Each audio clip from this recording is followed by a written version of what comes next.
The first thing I noticed about Blackthorn Prison wasn't its silence, it was the smell. That sour, wet stink of rust and mildew clung to the air like an invisible film, coating the back of my throat before I even stepped through the gates.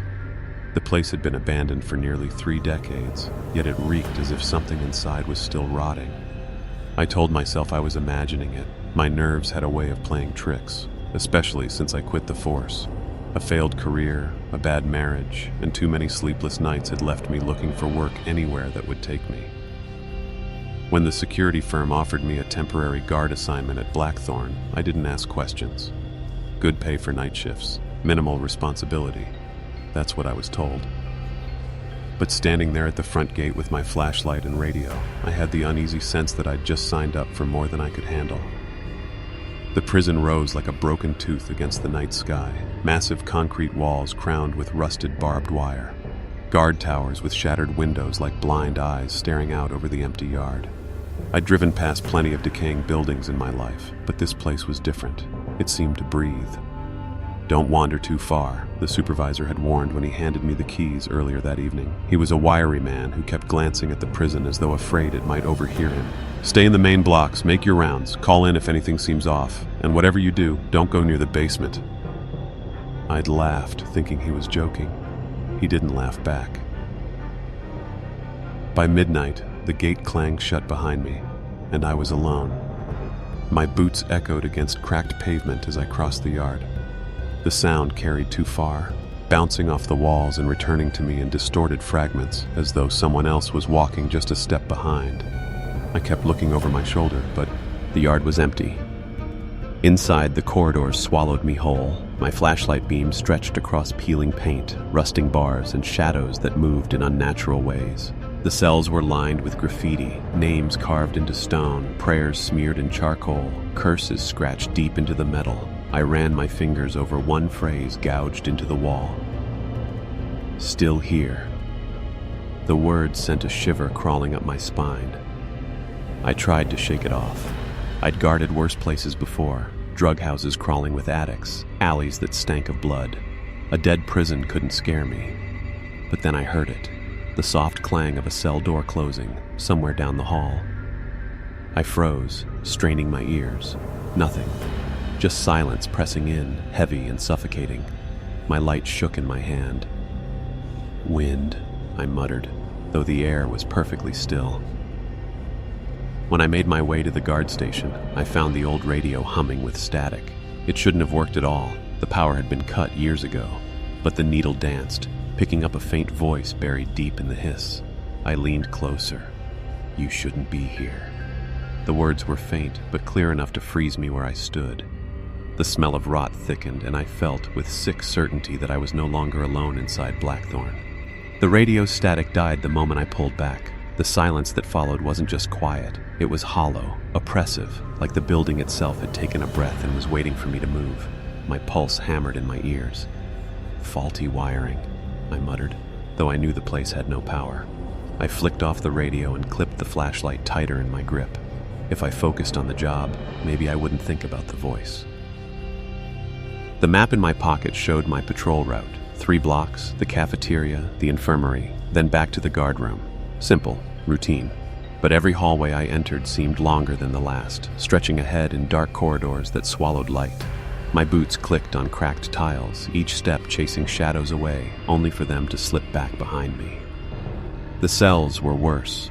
Some still carried the stink of sweat and iron as though the inmates had left only yesterday. Rust gnawed through the bars, flaking like dried blood. In one cell, I found a broken comb on the floor, still streaked with greasy hair. In another, an old playing card leaned against the wall, ace of spades, yellowed with age. The deeper I walked, the colder the air became. My breath fogged faintly, though outside it had been late summer warm.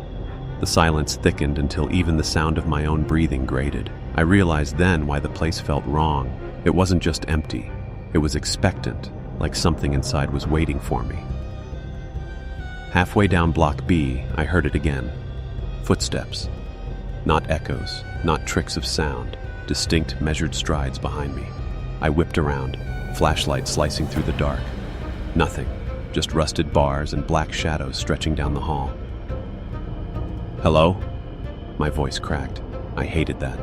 I cleared my throat, tried again, louder. Anyone there? Only silence answered. I forced myself forward. The footsteps didn't follow, but the hair on my arms stalled as if I were being watched. At the far end of the block, I reached the warden's office. The door groaned open under my hand, revealing dust-coated shelves stacked with rotting ledgers, papers curled yellow on the desk, brittle as dried leaves. I brushed one open with my glove. Prisoner logs, pages of names, crimes, dates of transfer. I scanned until one entry caught my eye. Cell D13, inmate unknown. No release, no transfer. Status, contained. The handwriting beneath was shaky, almost frantic. Never open his door. My throat went dry. The cell blocks were numbered on the map. D13 wasn't far from where I stood. I should have turned back, reported it, but curiosity pulled me on. Each corridor felt tighter, colder. The smell returned, rot and damp stone, clinging to my clothes. When I finally reached Block D, my flashlight flickered as if straining against the dark. Bars stretched like ribs along either side, and halfway down, the number 13 gleamed faintly through rust. The door was shut, padlocked, yet the air around it felt alive. I leaned closer, ears straining. At first, nothing. Then faint, but undeniable. Breathing. Slow, ragged, steady. The cell had been abandoned for 30 years. No inmate could have survived. Still, the sound rose and fell in time with lungs that shouldn't exist. I staggered back, heart pounding, and in the silence that followed, a voice whispered from inside the cell, low and guttural. Still here. The guard station was supposed to feel safe. A reinforced door, heavy desk, and the cracked window overlooking the yard. This was where guards once gathered to drink bitter coffee and wait for morning. Now it felt like a coffin. I locked the door behind me, dropped into the squealing chair, and tried to breathe. The whisper from cell D13 still echoed in my head. My flashlight beam seemed weaker now, as though whatever was in that cell had drained something from me just by speaking. On the desk sat the old radio, dead, silent. I didn't touch it this time. Instead, I pulled out my thermos, poured lukewarm coffee into a chipped mug, and forced a sip. The bitterness grounded me, reminded me that I was flesh and blood, alive, not some shadow pressed into the walls. The clock above the doorway read 12:40. I had 6 more hours before dawn. 6 hours in a place that breathed like it wasn't empty. To pass time, I opened one of the logbooks left on the desk. The pages were brittle, but the ink hadn't faded. Reports from guards long gone. Complaints about broken locks, about inmates screaming through the night. And then, in one entry dated 32 years ago, scrawled in shaky hand, "No one patrols Block D after midnight. Not anymore. The breathing hasn't stopped." I slammed the book shut. My hands were trembling. A sound rattled through the prison. Metallic, sharp, the unmistakable slam of a heavy door. The noise traveled up through the pipes, through the very bones of the building, making the walls vibrate. I grabbed my flashlight and froze by the window. The yard was empty, bathed in weak moonlight. No movement, no wind. Yet the sound echoed again, closer this time.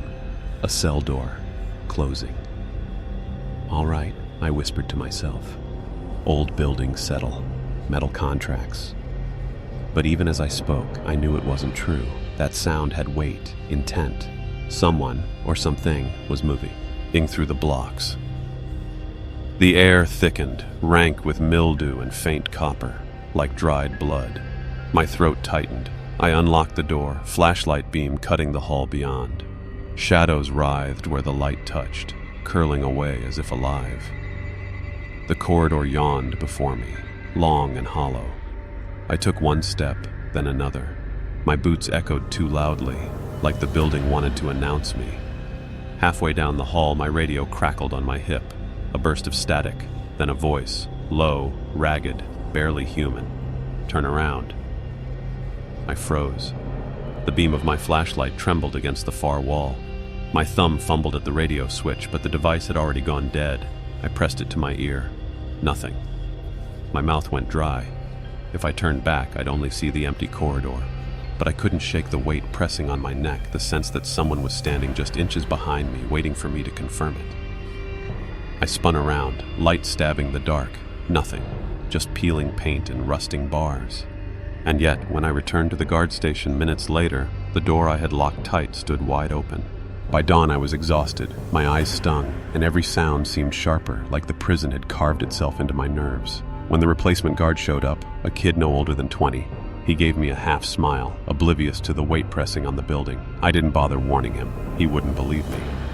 The walk back into town took nearly 40 minutes. I kept glancing over my shoulder, sure the prison's shadow still clung to me. Even as I passed into sunlight, the stink of mildew and rust lingered in my clothes, as though it had soaked through my skin. The diner sat on the edge of town, a squat building with peeling red paint and a buzzing neon sign that never shut off. I slipped inside, ordered coffee, and sat where I could see the street. "New face," the waitress said, setting the mug down in front of me. Her name tag read Gloria. She eyed me with mild suspicion, the way small-town folks always do with strangers. "You're with the prison detail, aren't you?" "Just guarding. Temporary." Her lips tightened. She leaned closer, lowering her voice. "You'd be smart not to last long there." I frowned. "Why's that?" Gloria's eyes flicked toward the only other patron, an old man hunched over a plate of eggs at the counter. His hair was white, his hands trembling. She whispered, "Because things that die in Blackthorn don't always stay dead." The old man gave a bitter laugh, like he'd been listening the whole time. He turned, watery eyes fixing on me. "She's not wrong. Blackthorn was built wrong from the start. Men went in, but something else came out. You think those riots 30 years ago ended clean? They buried bodies, sure, but some of them never stopped moving." I stared at him. "You're saying the prison's haunted?" "Haunted?" He barked a cough of a laugh. "Son, haunted means spirits float around and moan. What lives in there? It's worse. It's hungry." Gloria hushed him, scolding under her breath, but the old man shook his head. "They fed it, the warden and his men. That's why the walls still stand. If they'd let it starve, the whole damn place would have collapsed in on itself." A chill swept through me. His words echoed too close to what I'd already seen, heard, felt. I drained my coffee, left bills on the table, and walked out. Their stares followed me all the way to the street. The sun was bright, the air clean. Yet I couldn't shake the sense that their warnings weren't just folklore. They knew. Everyone in town avoided that hulking ruin on the hill for a reason. By evening, when it was my turn to return, my stomach was tight with dread. The prison loomed against the dying light, jagged and skeletal. The gate creaked open as if welcoming me back. The moment I stepped inside, the stink hit me again. Rot, mildew, faint copper. And somewhere deep within the blocks, I swore I heard the slow, dragging scrape of chains. The second night began with the same routine. Gate closing behind me, flashlight beam slicing through the gloom. But something in the air felt heavier, thicker, as though the prison itself had been waiting for me to return. I made my way to the guard station, locked the door, and tried to settle in. The chair groaned under my weight, the clock ticked too loudly, and the air carried that damp stink I was starting to hate. The logbook on the desk still lay open from last night, the words, "The breathing hasn't stopped," etched in my mind like a brand. I told myself not to look toward Block D again, not tonight. Instead, I decided to walk the yard. The moon was high, silver light spilling across cracked pavement and weeds that had forced their way through cement. The towers loomed like skeletons, their windows black, their ladders eaten by rust. My footsteps echoed unnaturally far, carrying across the courtyard like a warning bell. Then I saw it. At first, I thought it was a trick of the shadows, a figure standing in the middle of the yard, still as stone, too tall to be a guard, too lean to be a local kid sneaking in. My flashlight snapped toward it, and the beam struck empty space. No one. My stomach lurched. I swept the light back and forth, scanning the yard. Nothing but weeds, broken concrete, and the jagged outline of the prison walls. I took a step forward, and that's when I saw them. Footprints, fresh, wet, leading away from where the figure had been standing. Bare feet. The prints trailed across the cracked yard and vanished near Block C's doors.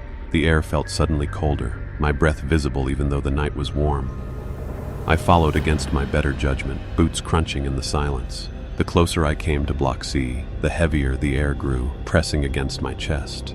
My flashlight flickered, sputtering as though some invisible hand toyed with the B. Batteries. When I reached the doorway, I stopped. The metal door stood half open, swaying slightly though there was no wind. The smell that poured out was worse than before. Decay, sour sweat, and something coppery that churned my stomach. From inside, faint footsteps echoed, slow, deliberate, pacing just beyond the reach of my light. "Hello?" I called, my voice cracking. "Who's there?" The pacing stopped. The silence that followed was worse than the sound. I could feel eyes on me, heavy and unblinking. My instincts screamed at me to back away, to return to the station, to lock the door and pretend I'd seen nothing. But before I could move, the door slammed shut with a metallic clang that shook the ground. The echo rolled across the yard, rattling the towers, reverberating off the walls. My light cut out completely, leaving me in pitch black. And in that suffocating dark, a voice rasped low, so close it felt like it came from the ground itself. "You can't leave." I stumbled backward, fumbling with the flashlight. When it sputtered back to life, the yard was empty. The footprints were gone. The door stood wide open again, swinging gently as though mocking me. By my third night inside Blackthorn, my nerves were already raw. Every sound, every shadow seemed charged with meaning, as though the whole building waited for me to make a mistake. I told myself I wouldn't go near Block D again. But the more I avoided it, the more it pulled at me, like gravity. The shift started quietly. My flashlight swept across familiar corridors, the same flaking paint and rust-stained bars. The silence was thick, but I almost welcomed it compared to the whispers and footsteps I'd heard before. If I just kept moving, maybe I could make it through the night. But when I reached the intersection that split toward Block D, I stopped. The air was colder there. My breath curled in faint clouds. The corridor leading down was darker than the rest, as though the light itself didn't dare intrude. I should have turned back. Instead, I clicked my radio on, muttered, checking D block, and stepped inside. The difference was immediate. The temperature dropped 10 degrees at least, and the stink of mold thickened. Water dripped somewhere in the dark, steady and hollow.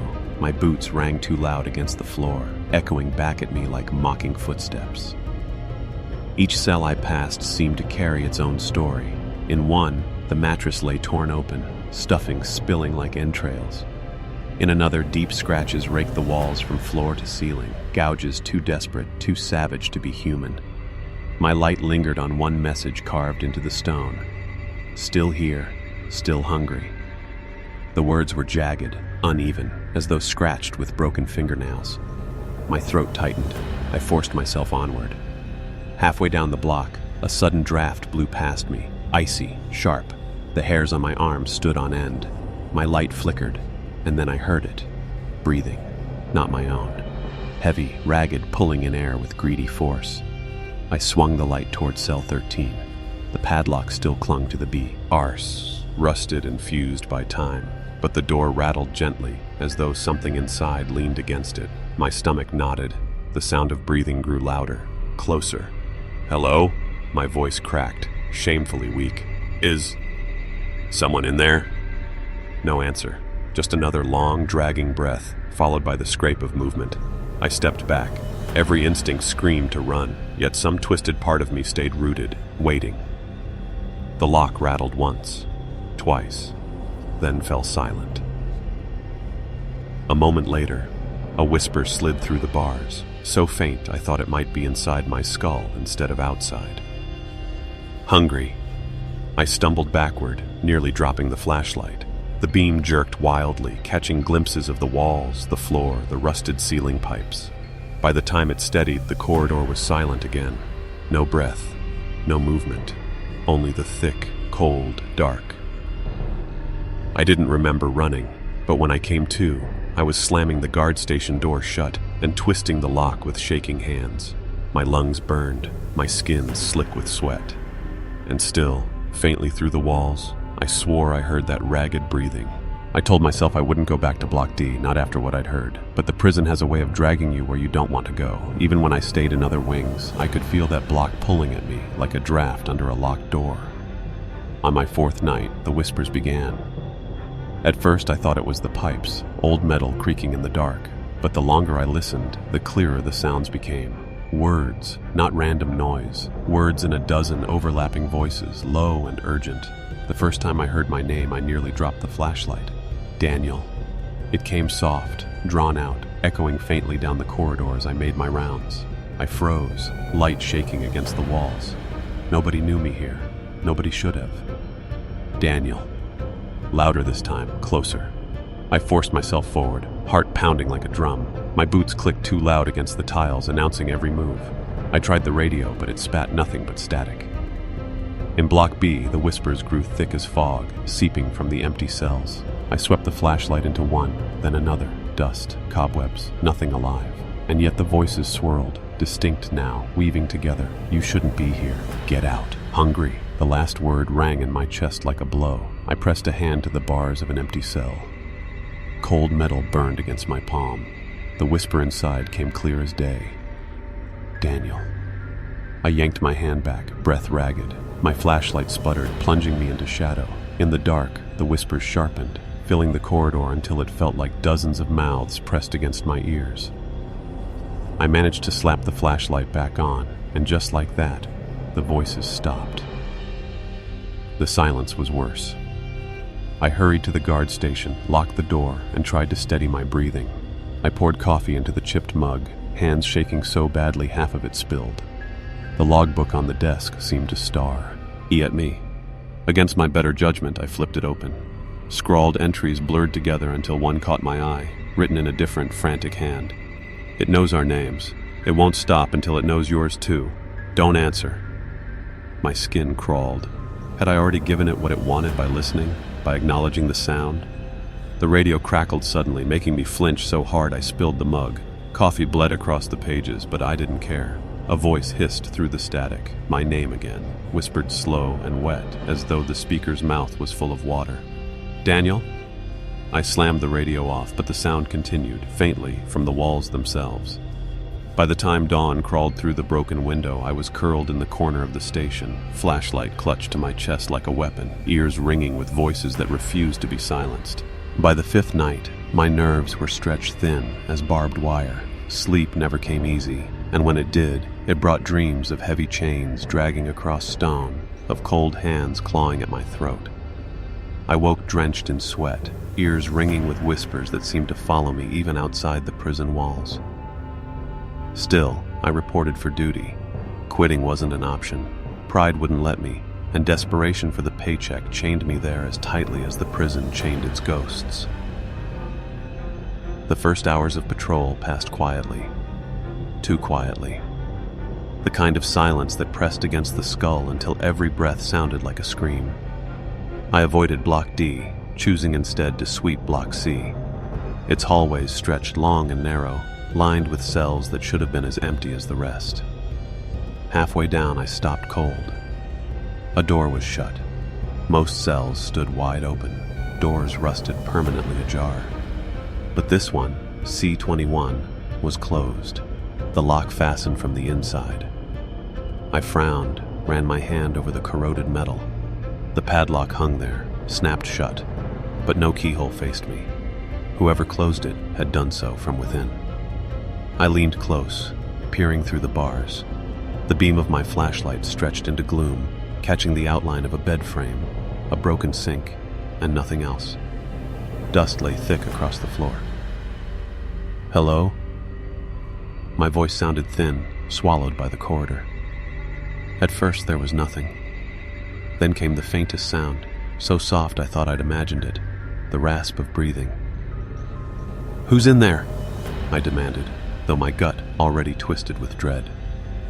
No answer. The breathing stopped. I shook the bars. They rattled under my grip, sending vibrations shuddering into the hall. When the echoes died, another sound replaced them. 3 deliberate knocks against the inside wall. Knock, knock, knock. I staggered back, heart jackhammering. "Look, if someone's trapped..." I stopped. My radio hiss. D to life. A voice whispered, muffled, crackling, "Don't open it." Static swallowed the words. The flashlight flickered. I aimed it back inside the cell, and for just a second, less than a blink, I thought I saw someone crouched in the far corner, skin pale, eyes wide, lips moving silently. Then the light steadied, and the corner was empty. I cursed under my breath and stumbled back down the corridor, refusing to look at the door again. My skin prickled with the weight of eyes on me, though the cell stayed silent. Back in the guard station, I collapsed into the chair, chest heaving. The logbook lay open where I'd left it. I flipped back a few pages, desperate for answers. One entry caught my attention. Cell C21 secured. Inmate long deceased. Door remains locked from inside. Recommend welding shut. Request denied. The handwriting was neat, measured, almost bureaucratic, but the last line was scrawled so hastily it tore the page. Do not answer when it knocks. My radio hissed again, softer this time. A voice, barely audible as though pressed right against my ear. Daniel, let me out. The cell in Block C haunted me long after I left it behind. I kept hearing those 3 knocks in my head, steady as a heartbeat. Even in daylight, the memory of that whisper, "Let me out," stalked me like a shadow. On my 6th night, I decided I needed answers. Wandering the halls, stumbling through half-truths from the locals, listening to whispers in the dark. I couldn't keep doing this blind. That's how I found myself in the warden's office again. The door creaked open like it remembered me.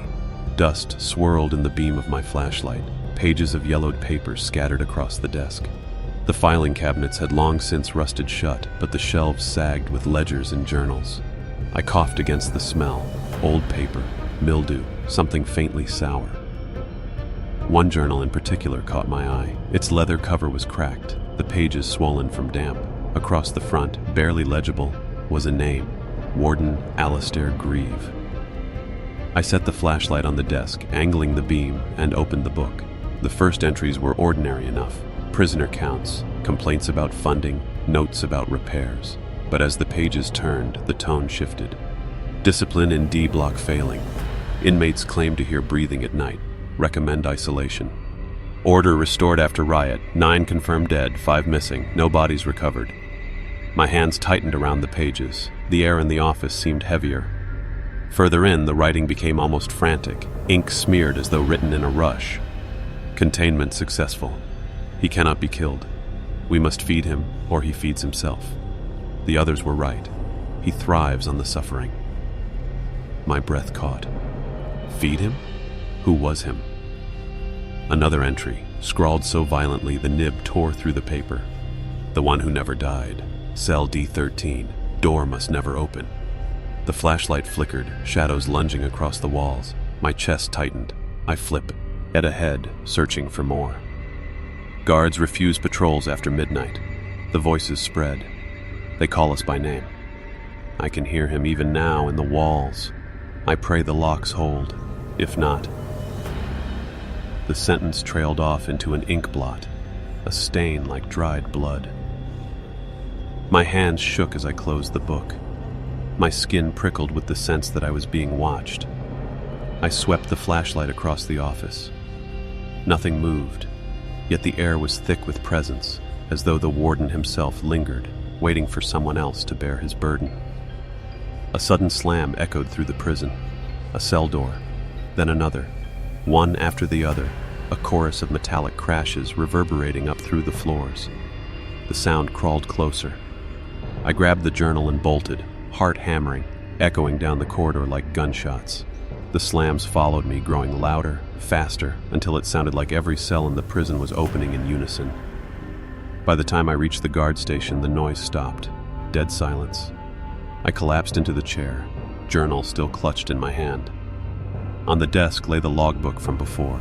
A fresh line had been scrawled across the page, one I knew hadn't been there last night. You've read it now. He knows you. I didn't want to go back the next night. Every bone in my body told me to quit, to walk into the sheriff's office and hand over the keys. But the thought of leaving without answers felt worse. And besides, I needed the money. Always the money. So I returned to Blackthorn.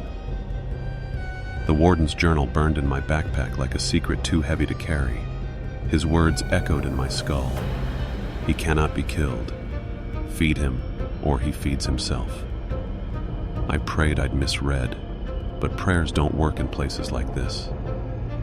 The shift began quietly, unnervingly so. No whispers, no slamming doors, just silence.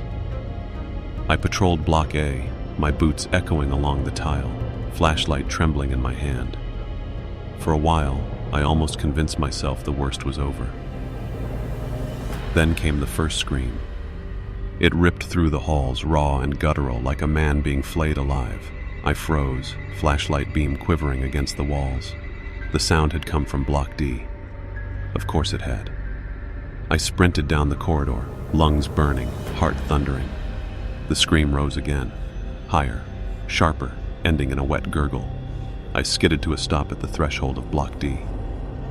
The corridor was dark. My light cut through only so far, revealing the endless row of cells. The stink of rot was thicker here, clinging to my throat. Then movement. Something darted across the hall, too fast, too tall to be human. My light caught only a blur of limbs, pale and twisted, vanishing into shadow. "Stop!" I shouted, though my voice cracked, betraying the fear coursing through me. The thing moved again, this time closer. My light caught its face, or what should have been a face. Skin stretched thin, eyes hollow pits, mouth a gash of teeth that didn't belong in a human skull. It grinned when the beam touched it, as though delighted to be seen. I staggered back, fumbling for my baton. The creature lunged. Its weight slammed me against the bars. The tink of its breath hit me first. Rot and blood, thick enough to choke on. Its hands, long-fingered and clawed, raked across my chest, tearing fabric and skin alike. I swung the baton wildly, striking bone, hearing a crack. The thing hissed, a sound like steam escaping pipes. I fought to push it back, but its strength was unreal. My flashlight clattered to the ground, rolling across the floor. The beam tilted up, illuminating its face fully now. Its mouth opened wider, impossibly wide, teeth stretching, jaw unhinging. And from deep inside, it whispered my name. Daniel. Adrenaline surged. I drove the baton into its throat with every ounce of strength I had. The creature reeled back, hacking a guttural screech that echoed off the walls. I seized the flashlight, staggered to my feet, and ran. I didn't stop until I slammed into the guard station, door locked, chest heaving, blood soaking through my shirt. My reflection in the cracked glass showed deep scratches across my chest, skin already swelling. The radio on the desk crackled. A voice slid through, low and hungry. "You hit me, that's good. Now I'm hungry." By the time dawn came, my shirt was stiff with dried blood, and every muscle screamed from the fight. I didn't even bother cleaning up before driving straight into town. Sleep was impossible. The scratches burned as though something inside them writhed. The sheriff's office sat on the edge of Main Street, a squat brick building that looked more like a gas station than a seat of authority. Sheriff Dalton himself sat behind the desk, boots up, hat tipped low. His mustache twitched when I burst in. "Jesus, Daniel, you look like hell." I didn't bother with pleasantries. "Something's in that prison. Not a squatter, not an animal. I was attacked. Look at this." I yanked open my shirt. The claw marks stood out red and raw, 4 perfect ridges across my chest. Dalton leaned forward, squinting. "Barbed wire," he said finally. "Or rusted metal. That place'll chew you up if you're not careful." "No." My voice cracked with frustration. It wasn't the building. It was a thing. Tall, pale, not human. It whispered my name. Dalton sighed, set his hat aside. "I warned you that place gets inside your head. Always has. Guards quit after a week. Some didn't last a night. You're tired, son. Maybe drank too much coffee. Maybe not enough sleep. Minds play tricks." "I know what I saw," I snapped. For a long moment, Dalton studied me. His eyes softened, almost pitying. "You've been reading old logs, haven't you? Warden's journals, maybe?" "Thought so. That man went crazy in there. Wrote down nightmares like scripture. Now you're feeding on it." I pulled the journal from my pack and slapped it on his desk. Dalton didn't even open it. "Burn it," he said flatly. "That's my advice. Toss it in a barrel and set it alight before you lose yourself." Anger flared in me. "You're telling me to ignore this? To just sit there while something hunts me in that place?" Dalton leaned forward, voice dropping low. "I'm telling you to keep your damn mouth shut. This town doesn't want to hear about Blackthorn. We bury the past here, Daniel. That's how we survive." His words chilled me more than the thing's claws. They weren't denial, they were warning. When I left the office, the sun was blinding, but it brought no comfort. The townsfolk I passed on the street avoided my eyes. One old woman muttered a prayer as I walked by, fingers clutching a rosary tight. Back at my truck, I noticed something new. Scratches along the door, deep grooves raked into the paint, 4 lines, perfectly spaced. I froze, scanning the street. Nobody looked at me. Nobody acknowledged the marks. I drove back toward the prison with my chest tight, Dalton's words gnawing at me. Burn the book, forget what I'd seen. But I couldn't. The journal sat heavy in my lap, the warden's words whispering louder with every mile. He cannot be killed. Feed him, or he feeds himself. As Blackthorn rose on the horizon, I knew the sheriff was wrong. The past wasn't buried. It was waiting. The wound should have been healing by now. That's what I told myself the 7th night as I stood shirtless in the flickering light of the guard station's bathroom. But they weren't. The scratches on my chest were angry red, edges darkening to black. Veins spidered outward, faint but growing clearer each day, like ink spreading through paper.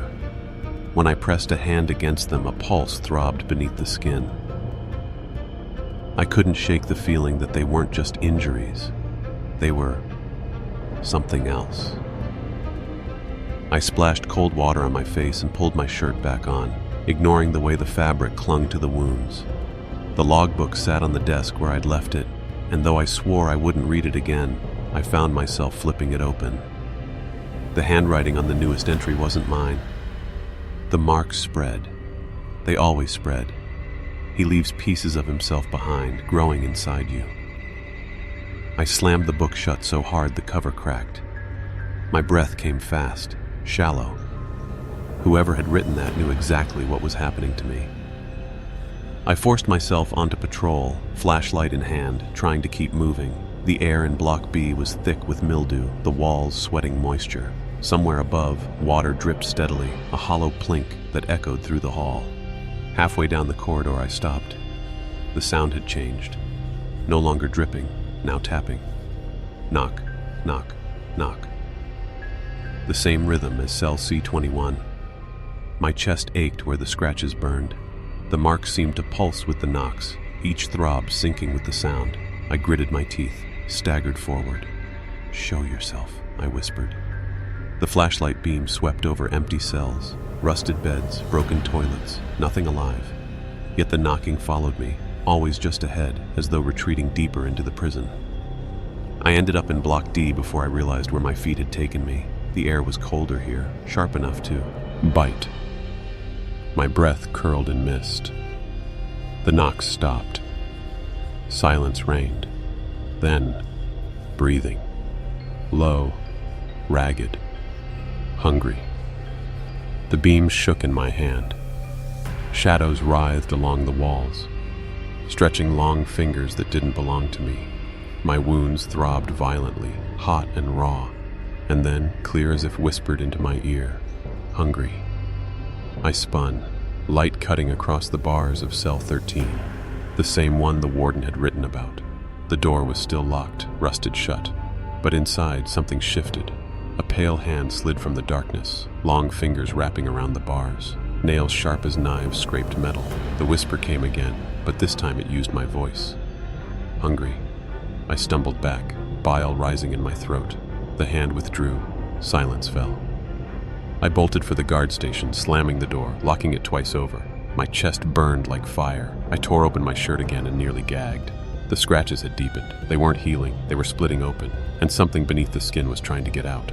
By the 8th night, I didn't need the prison's whispers to haunt me. They were inside me now. The scratches had blackened, splitting wider, veins spidering across my chest and shoulders. Every throb carried a sound, faint at first, then louder. A voice. My voice, yet not mine. It whispered as I tried to sleep. Feed me. I woke gasping, drenched in sweat, fingernails digging into the sheets. My body felt like it didn't belong to me anymore, like something was crawling beneath the skin, twisting in my veins. I sat in the guard station with the journal open on the desk, scanning every page for answers. Most entries ended in fear, in prayers unanswered. But one stood out, written in a shaky hand. It begins in the blood. He marks you, and you carry him. To fight him is to starve him. To starve him is to die. I slammed the book shut. My pulse pounded against my ribs. If the warden was right, resisting meant death. Feeding meant... what? The walls groaned suddenly, a long, aching sound. I grabbed the flashlight and forced myself onto patrol. I couldn't sit still. In Block A, the air was suffocating, thick with damp. My chest ached. The voice inside purred. They won't miss one. I froze, knuckles white around the flashlight. The beam cut across the corridor, catching only dust. "Shut up," I hissed. But the voice only laughed. "You'll give me one, or I'll take you." Pain lanced through me, doubling me over. My knees hit the floor hard, echoing through the block. I pressed both hands against the wounds, but they pulsed violently, skin bulging as though something clawed to be free. "Stop," I begged. The laughter filled my skull, drowning out my own thoughts. Shadows lengthened on the walls, twitching, writhing. Then, from the far end of the corridor, a shape stepped forward. Tall, thin, skin stretched pale over bones, head cocked unnaturally to one side. Its pas. But mouth opened, and the sound that poured out wasn't a whisper. It was a chorus, dozens of voices shrieking in unison. I staggered back, flashlight beam shaking. My own chest burned hotter, the voice inside screaming with them. My lips moved before I could stop them. "Hungry." The word tore from my throat like a command. The figure in the hall lurched closer, each step jerky. Wrong. Its hollow eyes locked on me, and its mouth widened into that impossible grin. I turned and ran, the voice inside me shrieking, "Feed me!" until my skull felt like it would split. I reached the guard station, slammed the door, pressed my back against it. For a long time, there was silence. Then the whisper returned, softer now. "Don't fight me, Daniel. Together, we'll never be hungry again." I stared at my reflection in the cracked mirror. My eyes looked different, darker, veins spreading into the whites. I wasn't sure I could fight it anymore, and worse, I wasn't sure I wanted to. The 9th night came like a sentence. I drove back to Blackthorn with the warden's journal on the seat beside me, the words echoing in my mind. To fight him is to starve him. To starve him is to die. The scratches burned hotter with every mile. By the time the prison gates creaked shut behind me, sweat slicked my face. My chest felt alive as though something inside was pacing, waiting. The voice purred, velvet and cruel. "Tonight." I tried to ignore it, pacing the guard station, breathing hard. I told myself I wouldn't give in. I could resist. I had to. But the hunger, God, the hunger, gnawed through me like teeth. My hands trembled, my mouth dry. Every thought twisted toward one thing. One life. Just one. Then silence. The words slithered through me, seductive. I forced myself onto patrol, desperate to move, to distract myself. The halls were quiet, but not empty. I heard footsteps echoing mine, just out of sync. Once, twice, then stopping when I stopped. "Show yourself," I rasped, flashlight sweeping across bars. Nothing. Then I heard it. A voice. Not the thing inside me, but a man's. "Help me," it whispered. I followed the sound to Block B. One of the cells held a figure crouched in the corner, barely visible in the beam. He looked wrong, skin pallid, eyes sunken, but human. A survivor? A squatter? I approached, heart hammering. "Who are you?" He lifted his head slowly. His voice cracked with thirst. "Guard, please. Water." I froze. This wasn't possible. The prison had been abandoned for decades. Yet here he was, trembling, starving. The hunger inside me roared. My wounds throbbed violently, splitting wider. The voice hissed with glee. "Yes, him, now." "No," I gasped, stumbling back. "I won't." My body betrayed me. My hands clenched the bars so tightly the metal bit into my skin. My chest heaved, breath ragged. The man reached toward me weakly. Fin, gers brushing mine. Please. And then I wasn't myself anymore. My vision blurred, tinged red. My body moved without command. I yanked the cell door open. It shouldn't have been possible, rusted shut for years, but it swung wide at my touch. The man staggered toward me, relief breaking across his face. That's when I lunged. Teeth met flesh before I understood. His scream tore through the block, high and sharp, echoing forever. Hot blood flooded my mouth, copper and salt. My hands dug into him, claws I didn't remember having ripping deeper. The voice inside moaned with satisfaction. Good, good. I came back to myself only when he stopped struggling, limp in my grip. His body hit the concrete with a sickening thud. Blood soaked my shirt, my hands, my face. I stumbled back, gagging, but the taste lingered. Sweet, addictive. The hunger quieted. The wounds throbbed slower, almost content. For the first time in days, the voice was silent. I looked down at what I'd done, bile rising. A man, real or imagined, I didn't know, lay dead at my feet, and in the stillness, I realized the truth. I hadn't been guarding the prison. The prison had been feeding me to him. I didn't sleep after the man's death. How could I? His blood still clung to my lips, metallic and thick. My hands shook whenever I looked at them, the stains dark beneath my nails. I should have felt horror. I should have run, screaming into the night. But instead, I felt strong. The wounds on my chest, once burning and festering, had cooled. The blackened veins receded. My breath came easier, steady. The voice inside purred, low and satisfied. You see now, I keep my promises. I staggered through the guard station, half expecting to collapse from guilt, but instead my body thrummed with energy. My muscles felt coiled, sharper, as if every sense had sharpened with the feeding. The prison itself seemed different too. The walls no longer groaned. The air no longer pressed heavy against me. The flickering lights in the hallway hummed steadily, a strange calm settling over Blackthorn. For the first time, it felt alive. Alive because of me.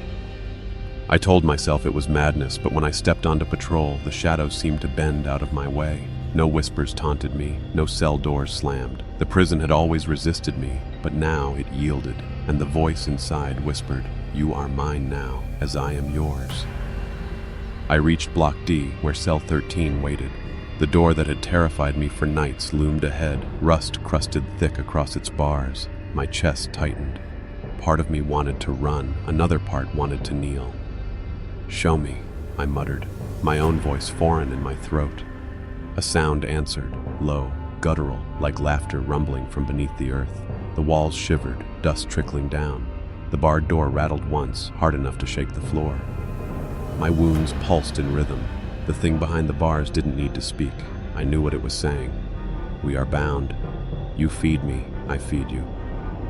I turned and fled before the door could move again, before I could lose myself completely. Back in the guard station, I scrubbed my hands raw at the sink. The water turned red, then pink, then clear. But no matter how hard I washed, the smell lingered, sweet, sharp, intoxicating. That's when I noticed the journal again.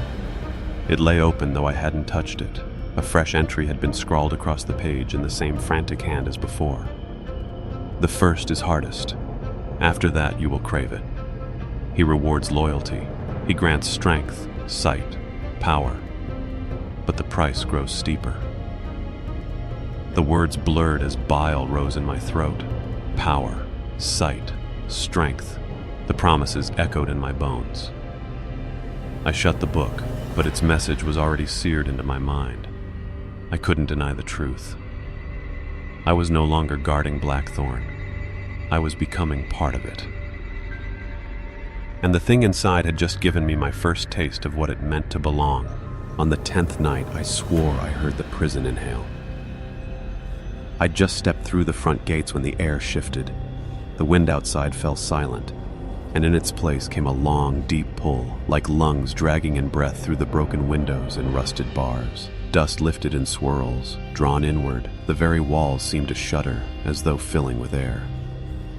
I froze, heart pounding. My chest answered with its own rhythm, the wounds pulsing in time with the prison's breath.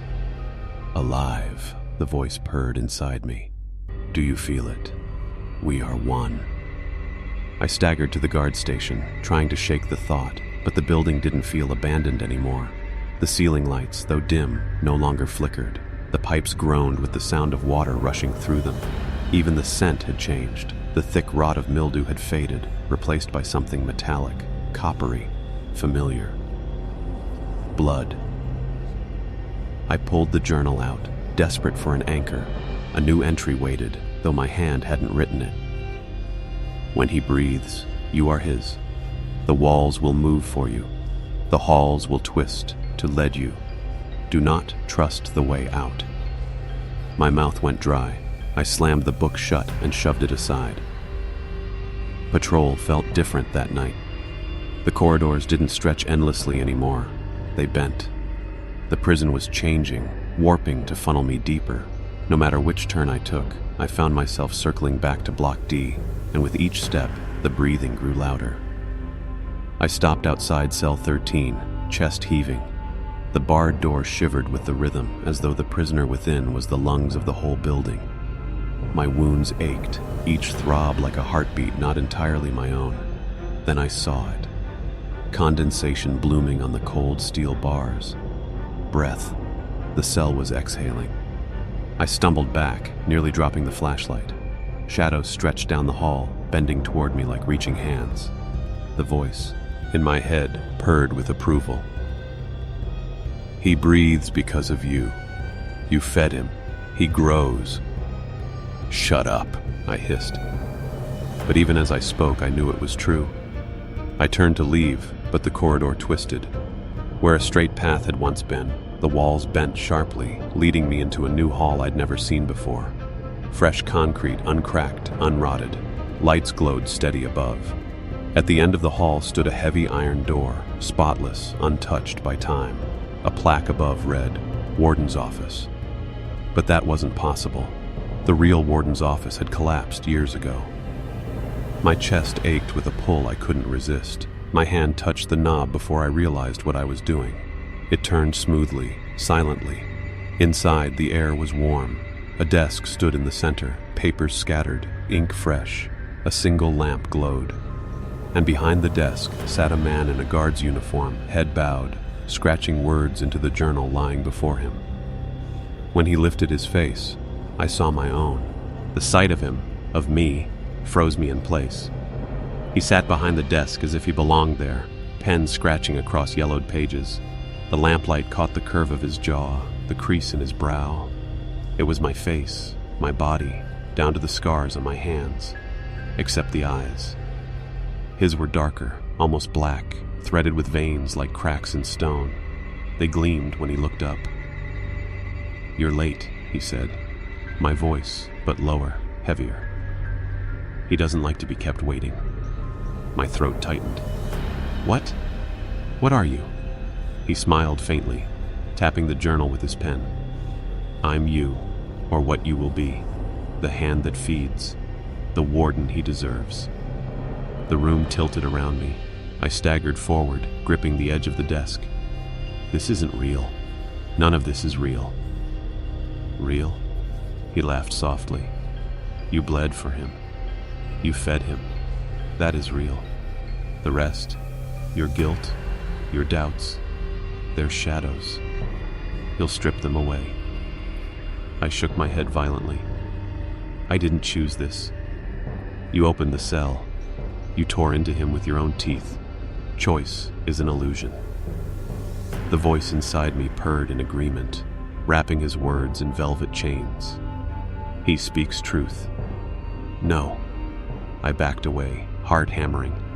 You're not me. The doppelganger stood.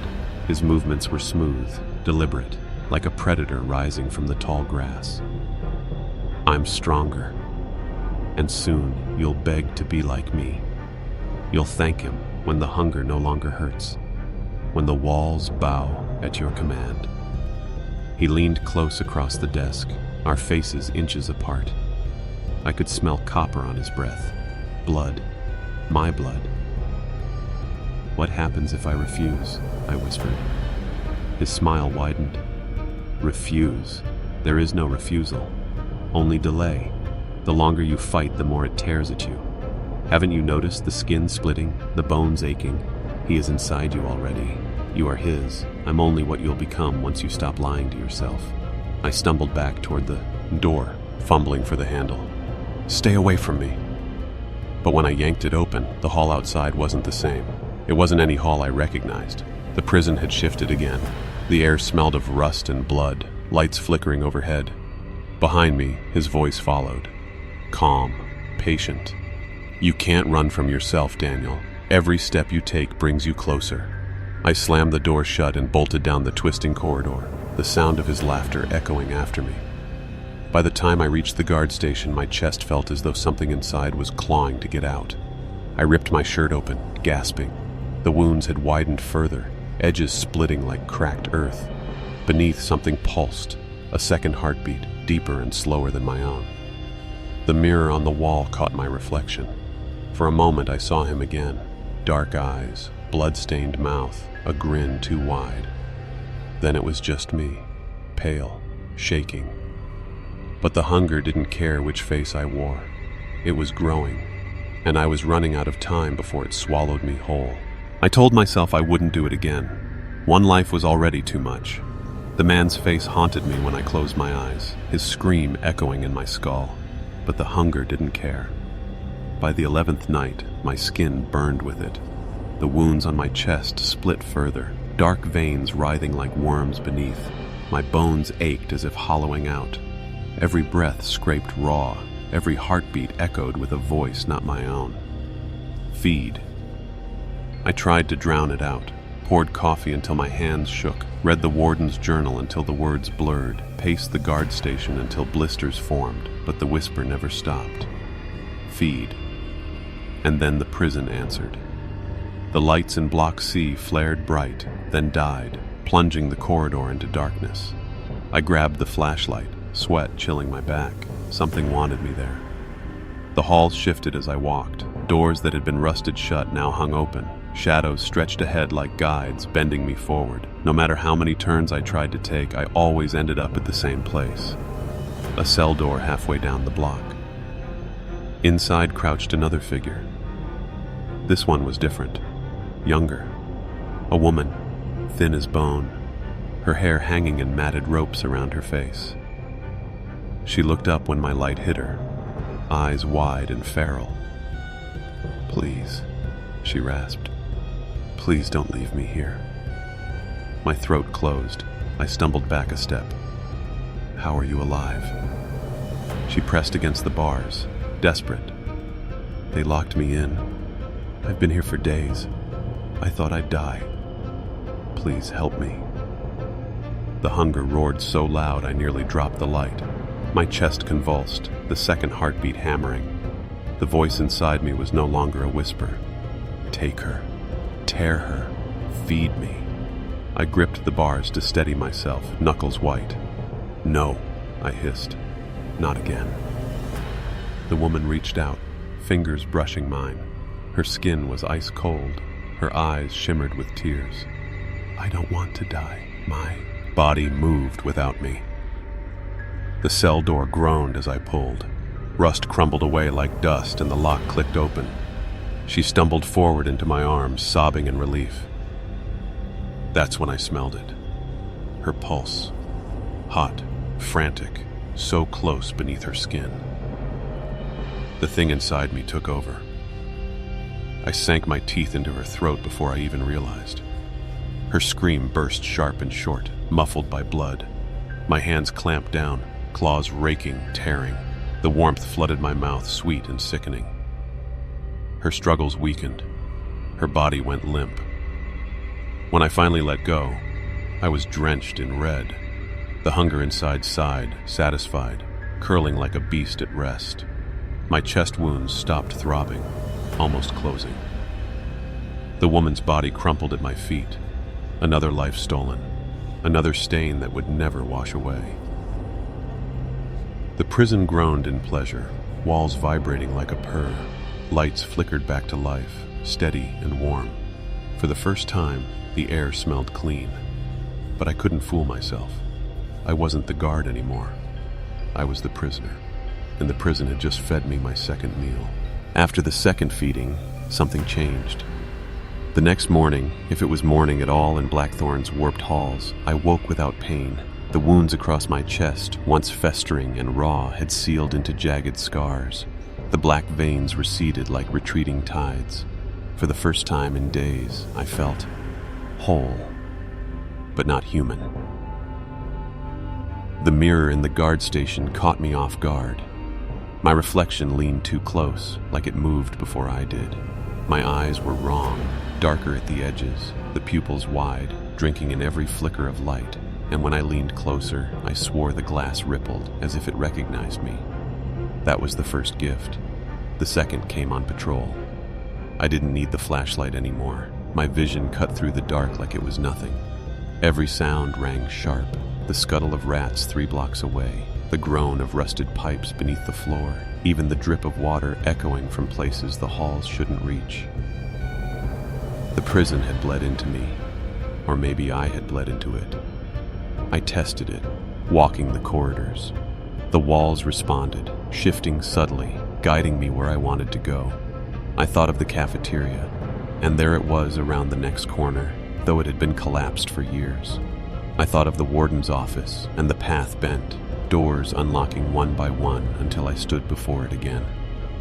But I didn't open it, not after what I saw last time. The voice inside was quieter now, almost content. When it did speak, it sounded more like my own thoughts than something foreign. This is power, Daniel. You are becoming what you were meant to be. Keeper, warden, his hand in the world. I clenched my fists, trembling. You're turning me into a monster. No, a master. The words slithered through me like poison I couldn't spit out. That night I tested another gift. In Block A, a rat scurried across the floor. Without thinking, I willed it to stop. And it did. Free. Zing mid-step, eyes wide with terror. My chest throbbed once, and the rat convulsed, blood seeping from its nose. It died without me lifting a finger. I staggered back, horrified. Yet some part of me thrilled at the control, the power, the ease. Back in the guard station, the journal waited, open to another fresh entry. Every feeding deepens the bond. He rewards obedience, sight, strength, command over flesh. But beware, the more you take, the less you are yourself. In time, there is no difference. I slammed it shut, heart racing. The words felt less like warning and more like prophecy. The lights dimmed, shadows lengthening across the station walls. I caught my reflection in the glass again. My lips were curled in a smile I hadn't meant to make. And in that moment, I realized the most terrifying truth of all. The more I changed, the less I wanted to stop. The prison no longer hid its hunger. On the 12th night, the breathing was everywhere, each wall swelling and deflating in rhythm, each barred door rattling like ribs. The air pulsed warm, metallic, heavy with the scent of blood. My chest answered in sync, scars throbbing with every inhalation. The journal lay open in the guard station, a fresh entry scrawled in frantic ink. When the third comes, the warden is chosen. You will not leave. You cannot. You are the key and the lock. He waits. I didn't remember writing it, but the handwriting was mine. The voice inside was no longer separate. It spoke with my mouth, my cadence. One more, Daniel. Just one more. Then the chains break. Then you will rule. I told myself I'd resist, but the hunger gnawed, sharper than before. My new senses screamed with every heartbeat around me. I could hear them, footsteps echoing faintly, survivors wandering halls they shouldn't exist in. The prison had lured them the way it lured me. I followed the pull to Block F. A single man crouched inside a cell, gaunt but alive. His face lit when he saw me, desperate hope sparking. "Thank God," he gasped. "You can get me out, please, I gripped the bars. The hunger roared. My reflection stared back in the steel, dark-eyed, grinning, too eager. "No," I whispered, shaking. "I won't do it again." The man's hand reached through, clutching my wrist. His pulse hammered against my skin. My throat burned. The prison groaned, impatient. The walls flexed like lungs straining for breath. Choose, the voice hissed. Him or you. Feed me or starve. I dropped to my knees, shaking violently. My mouth watered, fangs I didn't remember possessing pressing against my tongue. Every fiber of me wanted to lunge to taste.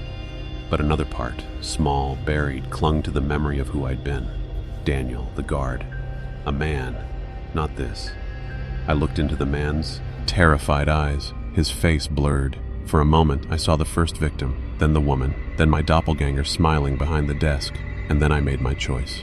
With a scream, I slammed the cell door shut. The hunger howled, clawing through me. My chest split, scars bursting open, blood spraying. I collapsed, writhing as the prison roared in fury. The man fled into the twisting halls, his footsteps fading. The walls convulsed, lights bursting, pipes rupturing with sprays of steam. Blackthorn shook as if trying to tear itself apart. I clutched the floor, bones cracking, vision burning red. The voice shrieked inside me. "You were mine! You were mine!" I forced myself upright, every movement agony. "No," I spat through blood. "I am not your warden." Something inside me ripped loose. The second heartbeat stopped. The air fell silent. The prison exhaled one final time, a shudder that rattled every brick, then stilled. When I opened my eyes, dawn bled weak light through the shattered windows. The halls lay quiet. The breathing was gone, but so was I. In the mirror above the guard station desk, the reflection staring back was not mine. It was his, black-eyed, grinning, waiting. And though the prison slept, I knew it wouldn't stay that way. Not while I still carried him inside.